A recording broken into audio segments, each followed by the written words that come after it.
Hi there guys, in this video I will show you how to delete Snapchat messages. Guys, you need to know that this is super easy and super fast. First, what you need to do is to go on your second selection on the chat section, and then you need to select the chat that you want to delete it. For example, this one.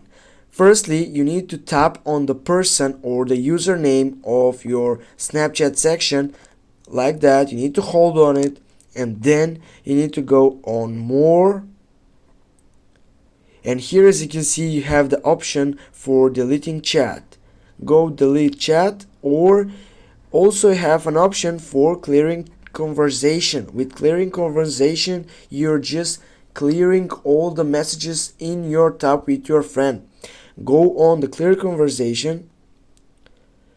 It says that this will clear the conversation from your feed. It will also not delete any saved or sent message in your conversation.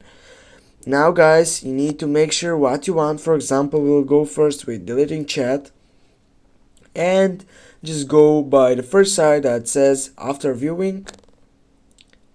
And now guys, as you can see, we have deleted the Snapchat message on this side. Thanks guys for watching. Don't forget to hit that like and share the video, and see you soon guys.